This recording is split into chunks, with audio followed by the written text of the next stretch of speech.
Hello.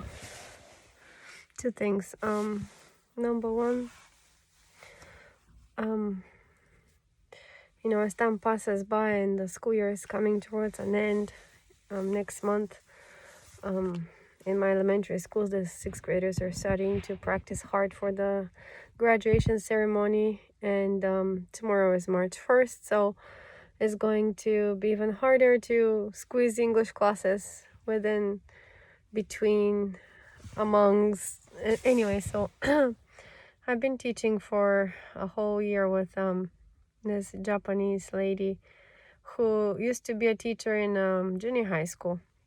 But I think from this year they assigned her to be in elementary schools, 3 of them like me. And in 2 of them we're together. And for the 5th and 6th grade, she's in charge and I'm just helping her.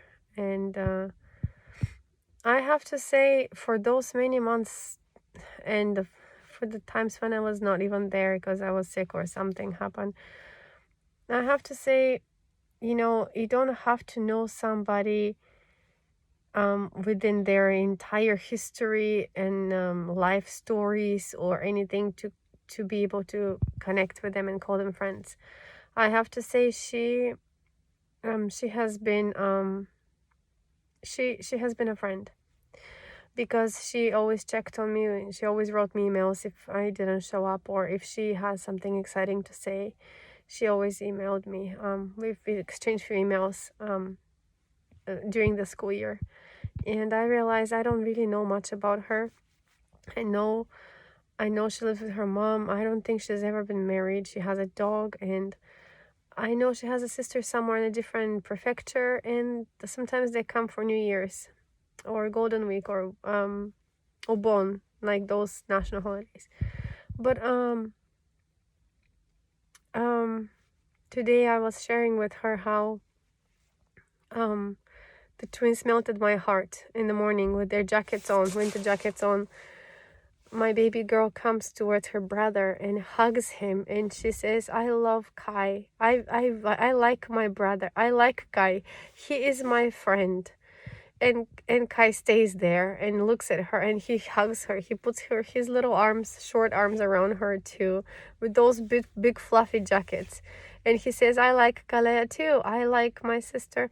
And so, like, seeing that for me, without asking them or making them or videoing it or taking a picture of it, it's a memory here in this hard disk.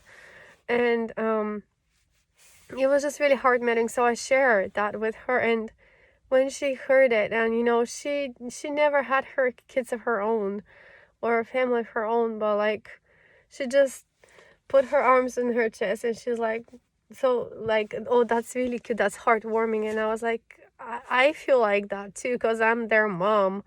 But she's a person who only hears about my kids and sees pictures of them on the email, or like when I show her on my phone. And she melted too, because they're 2 really cute twins, and they call each other best friends now, and they're always together with everything. Now I'm going to go to pick them up right now after work. And they fight for toys. They fight for who's gonna give me a hug first when I come pick them up. They always fight for that, and I hate it. But at the end of the day, they call each other best friends, and they love each other. They look for each other. They share. They're such a blessing. It's an immense blessing. Those 2, just looking at them inspires me to be a better person because I have them. They're amazing. Anyway, but it hit me. It's the end of the year, and I don't know if I'm gonna ever see her again, but they also change schools and rotate them around too, and we're gonna be leaving so soon. So I don't know if I'm gonna see her again, but I'm definitely gonna continue to email her, and I can call her a friend, not because I know her background, her life story, or anything. It's because we were able to connect. We learned to work so well together that when I look at her, she knows. And when she nods her head, I know what she means. And So that's kind of team we were doing classes. And if the kids get really naughty, noisy, they don't listen anymore, and she snaps at them, I know she's gonna snap at them. She's gonna start yelling at them the old Japanese way, like, you have to be quiet, you have to be sitting nice. And I just look at her and she says, okay, I know. Now I have to focus on those who care and listen. So that's what we've been doing. And when she nods to me, that means it's my turn, or I should jump in and help. So we connect, and human connection is very important. Connect with a person. Everybody in this world, I believe, wants to belong, to relate, and to connect. And so she's one of the few people that I have been able to connect in Japan since I've been here and had my kids.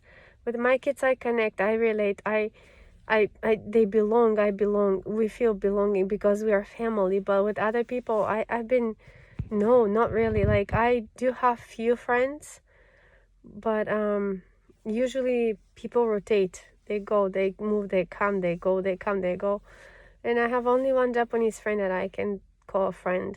And her dad was the OB doctor who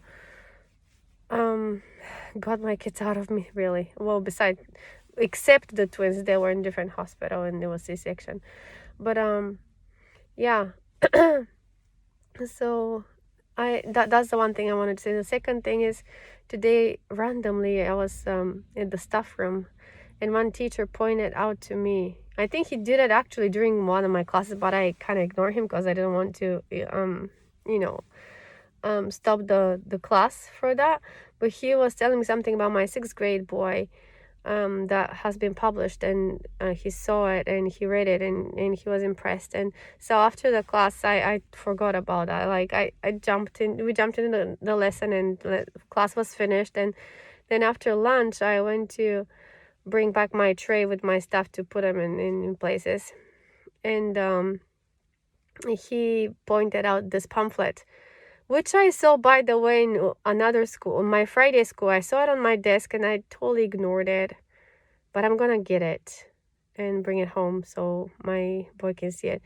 But he opened it on the pages where they had essays from different students from different schools on different topics. I don't know if it was different topics, but I have the sense it was the same kind of topic. It was about human no identity. It was, what was it? It was on human rights, and so I mistakenly took a picture of another 5th grader from a different school essay, and it was talking about Anne Frank, and it was talking about differences in culture, and how people treat other people or kill other people. They lose their lives so much. And recently that kid has been reading about the conflict in Russia and Ukraine, and how many kids, even children, die. And I was like, what? That is very funny, because that kid wrote about everything that we actually talked with my 6th grader. It was an assignment of homework for the winter vacation, I remember. And he was kind of frustrated a little bit. He didn't know what to say. He was brainstorming. We were talking about different ideas, what he can write about in his essay. But what my boy wrote was something that he remembers from 6 years ago, when we were traveling, just me and the 3 boys. They were small back then. He was a 1st grader. We were traveling to Bulgaria together, and he noticed, and we all noticed, but the other 2 don't remember probably. They were still nursery school kids age. But he remembers that there was this room in the back, some kind of like in the waiting area of this international big, I don't remember which one of the 2 airports in Tokyo it was, but there was a room. It said a prayer room in English. And then I noticed that there was like a place inside where you can see that with sinks, so you can wash your feet there. And I was like, oh, that must be a Muslim place, because they have their own mat that they bring in, and they sit on it, they lie on it. That you have to have. I don't know what is the procedure, but they made it. In Buddhist country, there's Christianity is like 0 point, I don't know, 0.9%. I don't know what it is, but They had a Muslim praying room in that airport, because for Muslim people, no matter where you are at that hour of the day, you have to drop down and you have to pray. So they had that at the airport, and so we talked about that. I remember we talked about it that day, and then during the winter vacation, we mentioned that too, because Japan is trying to accommodate all kinds of people. So my son was writing about religious freedom, and he said that he was really really impressed with that in the international airport, where he saw a prayer room for Muslim people, and his essay was chosen and put in that pamphlet as well. And reading his name on it, with Japanese kanji, everything was Japanese. So I used the Google Translate app, and I could read it, and I kind of like got the essence of it, and it just, I don't know, it's not like it makes me proud. That's not the word. The word is, I'm happy that my son's eyes are open and appreciative for different cultures, respect for different cultures, and different acceptance of difference, and respect for others.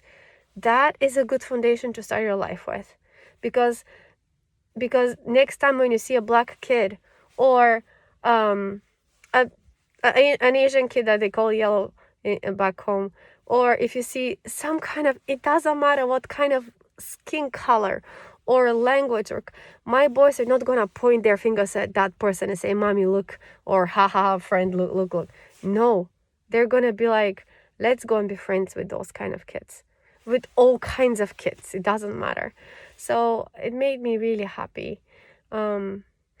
Sometimes unintentionally we use racism. Sometimes in Japan they think they're really happy, or they should be grateful that they're born in Japan and not in Ukraine, for example, or whatever.